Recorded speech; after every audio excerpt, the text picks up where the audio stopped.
Bonjour à tous les peuples de la planète, confinés et non confinés. J'apporte cette précision parce que les médias actuels, dans les pays où les peuples sont déjà confinés, n'ont pas l'information des autres pays. Et donc on fait en sorte de faire croire aux gens que c'est tous les pays de toute la planète, ce qui est faux. Il suffit simplement aux médias d'occulter complètement tous les pays qui refusent le confinement malgré les primes qu'offrent les organismes internationaux à leurs dirigeants. Il y a encore quelques dirigeants intègres. Il y a quelque temps de cela, à peine un mois, j'ai fait une vidéo pour prévenir que nous allions subir ce nouveau confinement et pour informer qu'il faudrait se déclencher 7 jours après, le premier samedi. Ce qui voudrait dire donc samedi prochain, pour se retrouver tous à Paris et réagir. Je précise tout de suite que ça ne pourra pas se faire dans le délai prévu, bien que j'ai réussi à entrer en France et que maintenant je suis en transit, ce qui permet qu'effectivement on puisse s'organiser un peu mieux. Il n'empêche qu'il nous manque encore quelques éléments parce qu'on ne peut pas prendre le risque d'échouer. On ne peut pas prendre le risque de ne pas réussir, car c'est toute l'humanité qui est en jeu. Je vous invite tout de suite à la suite de cette vidéo et vous en trouverez l'accès directement en lien sous celle-ci, de lire le discours de David Icke qui a eu lieu hier à Birmingham. David Icke, comme moi, ça fait plus de 20 ans qu'il avertit que le plan d'un petit groupe de fascistes sur la planète qui utilise un outil très spécial, dont je vais parler encore après, a décidé d'établir une tyrannie absolue sur la planète, de réduire la population de plus de 90%, et que tout cela était prévu pour les années 2020, 2018 à 2025, pour être plus précis. Nous sommes très peu sur la planète à être au courant de tout cela depuis très longtemps. Mais c'est aussi la raison qui fait que, en France, le CNT est toujours en avance sur n'importe quel mouvement, sur n'importe quel appel. Parce que nous connaissons la réalité, nous avons les informations largement à l'avance. Et c'est très facile de le vérifier. Et je voudrais que chacun en fasse cet effort. Revoyez cette vidéo que j'ai faite il y a plus d'un mois. Je vous disais que le confinement aura systématiquement lieu entre le 15 octobre et le 15 novembre. On est en plein dedans. Regardez la vidéo que j'ai faite le 1er mai, c'est-à-dire lorsque Macron a annoncé le déconfinement. Je vous ai dit, ça c'est le signe exact que nous rentrons dans le nouvel ordre mondial, qui ne lâcheront plus prise. Ils ont inventé une fausse pandémie, ils ont réussi à y faire croire à la plupart des habitants de cette planète, qui ont cru, parce qu'ils se sont servis de l'organisme qu'on appelle l'OMS, qui est à leur service. Et ils ont commencé à manipuler les esprits des gens en leur faisant croire par avance qu'il y aurait probablement une seconde vague, en ne déconfinant pas complètement. Et dès ce jour-là, je vous ai dit par cette vidéo, que tout le monde peut revoir aujourd'hui, que c'était le nouvel ordre mondial qui se mettait en place, c'est-à-dire ce petit groupe de fascistes qui allait aller jusqu'au bout de son plan qui consiste à provoquer le grand chaos. Et le grand chaos, c'est pandémie, crise économique, qui en même temps va être justifiée par la pandémie, et c'est les guerres civiles. Et ils ont tout fait, tout préparé pour cela. Ils ont amené dans la plupart des pays des populations étrangères qu'on peut distinguer ethniquement, de façon à ce que la guerre se déroule au visuel. Et ça, c'est typique de la guerre civile, qui n'aurait pas pu fonctionner autrement. Remontez encore un petit peu plus dans le temps, et vous allez trouver qu'il y a 1 an, 2 ans, 5 ans, je vous disais déjà dans les vidéos que le programme prévoyait ce grand chaos pour 2018 à 2020 à 2025. Et en 2025, ils se présenteront comme des soi-disant sauveurs, avec leurs armées pour éteindre les guerres civiles ou déclencher une guerre mondiale pour achever cette population qui doit être réduite de plus de 90%. Entre-temps, ils ont trouvé une autre formule, celle d'un vaccin qui va modifier l'ADN, stériliser les populations et permettre de déclencher des maladies qui vont être effroyables. La réalité de la situation actuelle est celle-ci. La première vague était une fausse vague, c'était les grippes habituelles. Pourquoi est-ce qu'ils ont prévu entre le 15 octobre et le 15 novembre? Parce que chaque année, c'est la période où il y a à nouveau de nouvelles grippes et avec un faux test, il est très facile de faire croire aux populations qu'il y a énormément de dangers et ça justifie le confinement.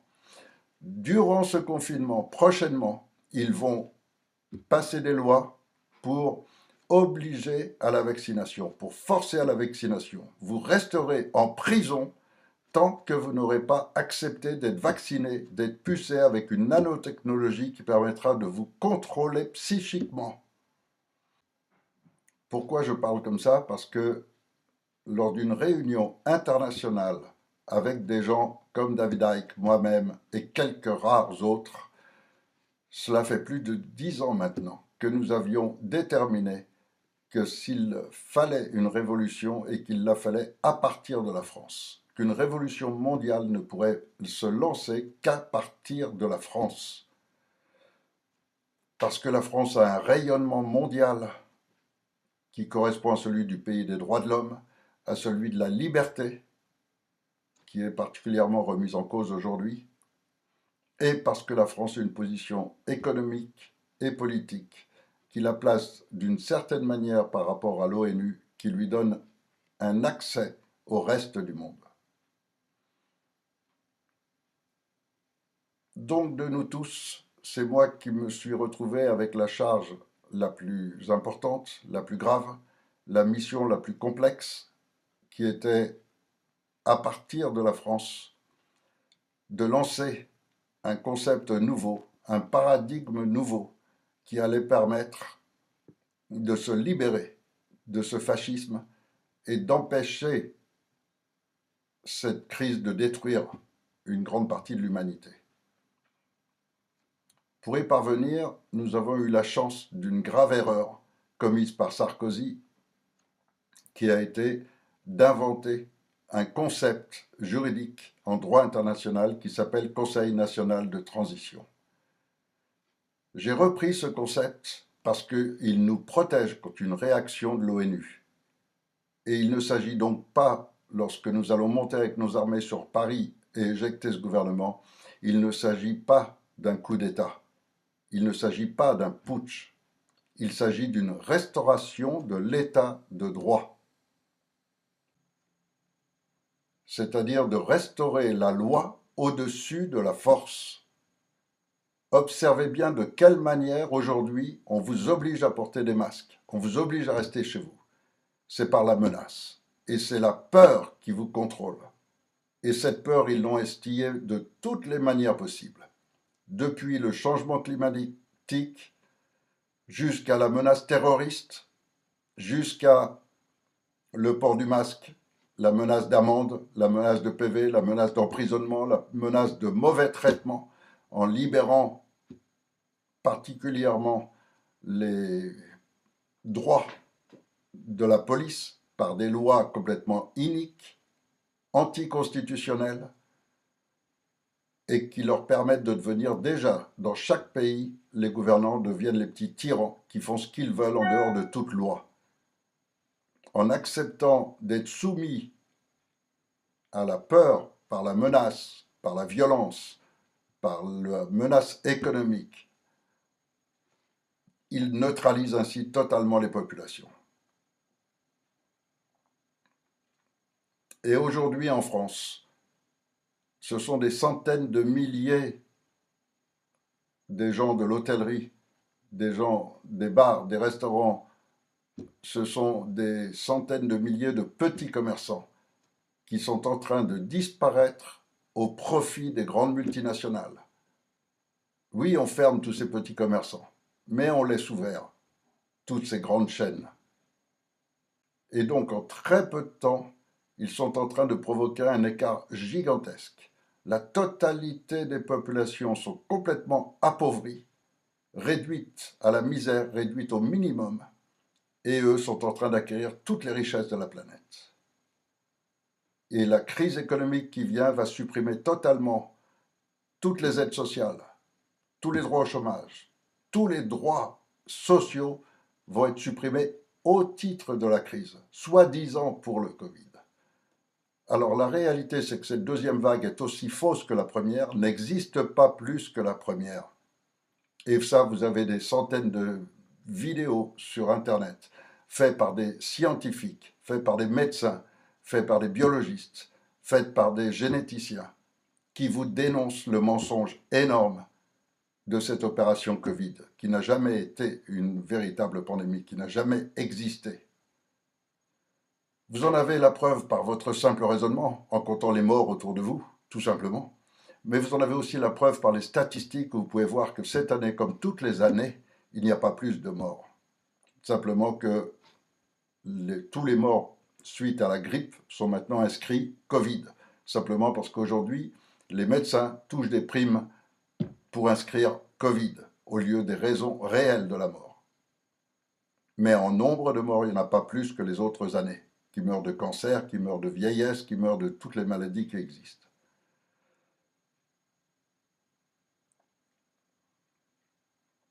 En revanche, écoutez bien ce que je vous dis maintenant.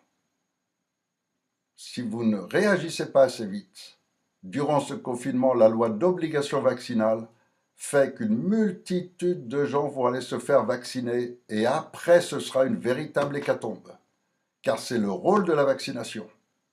Le rôle de la vaccination va être de tuer. C'est un vaccin mortifère qu'on va vous injecter.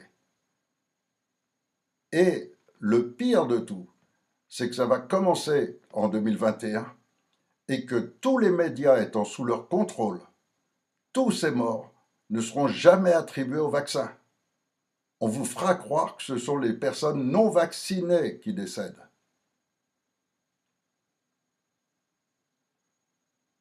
Et ça fera encore plus de gens pour aller se faire vacciner, en croyant se protéger ainsi. Le plan est diabolique. Alors pourquoi ce CNT est la seule chance de l'humanité? Eh bien, une façon très simple de s'en rendre compte. Pourquoi est-il aussi combattu? Pourquoi des gens se présentent faisant croire qu'ils appartiennent au CNT alors qu'ils n'en ont jamais fait partie et que nous n'avons aucun lien avec ces gens? Pourquoi des gens lancent des appels tonitruants pour se substituer au CNT? Pourquoi il y a autant de CNT montés par les francs-maçons? Posez-vous ces vraies questions. Observez, analysez sérieusement, intelligemment ces gens qui sortent de nulle part et qui tout d'un coup sont appuyés par les réseaux sociaux, sont appuyés par YouTube, par Facebook, qui d'habitude sanctionnent et censurent immédiatement les vidéos qui sont un petit peu trop explicites. Pourquoi tout d'un coup ces gens ont un appui fabuleux? Ces gens sont tous là pour défendre l'outil majeur de ce fascisme. Et cet outil majeur, ça a toujours été la République. J'ai fait plusieurs vidéos pour expliquer cela. Il y a de nombreux ouvrages qui dénoncent complètement cet outil utilisé pour imposer le fascisme absolu, qui est le principe de République. C'est pourquoi, grâce à l'intelligence collective que depuis des années maintenant se développe à l'intérieur du CNT, nous avons maintenant trouvé les concepts qui permettent de sortir de cette situation. Dans un premier temps, par une transition qui va durer entre 1 et 2 ans, pendant laquelle tous les Français pourront être totalement réinformés sur les réalités et choisir eux-mêmes, librement, le mode de gouvernance qu'ils souhaitent mettre en place. Mais bien au-delà de cela, nous avons réalisé il y a quelques mois, bientôt 1 an, ce qu'on appelle le procès de Milan. Et durant ce procès de Milan a été découvert le concept d'une Cour suprême du peuple souverain qui peut sauver le monde, qui peut permettre à tous les peuples de se libérer. Un concept que déjà est en cours de traduction dans pas mal de langues, parce que tous les gens rêvant de liberté et rêvant de justice savent qu'avec ce concept de Cour suprême du peuple souverain, ils seront définitivement libérés de la menace. Alors je demande à tous un petit peu de patience. Il nous manque quelques éléments, très peu maintenant, avant de déclencher l'événement qui remettra le peuple au pouvoir dans son pays. Et lorsque la France l'aura lancé, tous les pays du monde en verront l'exemple, verront ce modèle comme la solution pour retrouver leur liberté, pour retrouver leurs droits. Chaque individu, chaque peuple pourra retrouver ses droits intégralement, retrouver la liberté, le droit de l'humain, le droit du vivant. Et c'est entre nos mains, nous, Français, de transmettre cela au monde entier. Bien sûr, beaucoup de gens préféreront continuer de vivre sous la menace, préféreront refuser les réalités, préféreront se soumettre totalement aux dictateurs, mais un certain nombre, à l'inverse, refusent de vivre à genoux. Et cela, quel qu'en soit le sacrifice, participeront à restaurer cet état de droit. L'opération que nous avons lancée a constitué déjà, toujours parce que nous avons de l'avance, parce que nous connaissons leur plan à l'avance, dans un premier temps, à envoyer des sommations juridiques à tout l'ensemble des intermédiaires de la France, car il est bien évident que le gouvernement se sert de ces intermédiaires que sont les commandants de gendarmerie, que sont les préfets, que sont les procureurs. Ce sont leurs intermédiaires qui permettent de contrôler les populations. Et donc tous ces intermédiaires ont reçu récemment une sommation juridique les exposant clairement à un procès du type Nuremberg qui va se dérouler lorsqu'on sera sorti de cette situation, dans laquelle ils seront jugés pour crimes contre l'humanité. Tous méritent une peine de prison qui dépasse 30 ans selon le code pénal français. Et beaucoup d'entre eux ont déjà réagi directement auprès de nous en signalant qu'ils n'étaient pas informés, en signalant qu'ils étaient inconscients de la manipulation dont ils étaient l'objet par les gouvernants. Donc il y a cette tendance, cette mouvance énorme dans le milieu de la gendarmerie, dans le milieu de la police, dans les milieux médicaux, des directeurs d'EHPAD qui nous contactent pour dire qu'ils ne sont pas du tout complices de l'assassinat des personnes âgées par le Rivotril, ni d'aucune manière. Donc c'est en train, toute cette mouvance est en train d'appuyer notre action. Il nous fallait une deuxième opération et elle est en cours. À l'heure où je vous parle, cette deuxième opération consiste à prévenir maintenant tous leurs subordonnés de cette sommation que tout le monde peut lire. Elle est publique, elle est sur notre site web. Tout le monde peut la lire en détail et voir les preuves de ce génocide mondial qui a été déclenché par ce petit groupe de fascistes qui est à l'autre bout de la planète. Avec ces preuves, chacun prend ses responsabilités. Il y a ceux qui vont continuer de l'assumer, qui vont forcer à porter le masque, qui vont forcer au confinement. Et il y a ceux qui vont nous rejoindre juste au moment où on va commencer à marcher sur Paris. Alors il nous faut encore un tout petit peu de temps et quelques éléments supplémentaires. Merci de votre écoute et surtout, s'il vous plaît, prenez 5 minutes de plus. Lisez ce discours de David Icke. Nous tenons exactement le même discours. Et depuis 20 ans, tous ceux qui connaissent les réalités tiennent ce même discours. et on vous présentera des centaines de CNT, car ils en montent de tous les côtés. Il n'existe qu'un seul CNT. Il est mené par les démosophes. Les démosophes, ce sont tous ceux qui ont adopté les concepts de la démosophie, basés sur un peuple souverain et l'humanisme. Et c'est nous, Français, qui pouvons aujourd'hui redevenir le phare éthique qui va sauver de nombreux peuples et des millions et des milliards d'individus qui sont aujourd'hui déjà condamnés par ces dictateurs à travers leurs vaccins, à travers leurs mensonges et à travers ces grands médias qui sont à leur service. Lisez ce discours de David Icke tout de suite après avoir fermé cette vidéo. Merci. Je vous donne d'autres nouvelles très bientôt.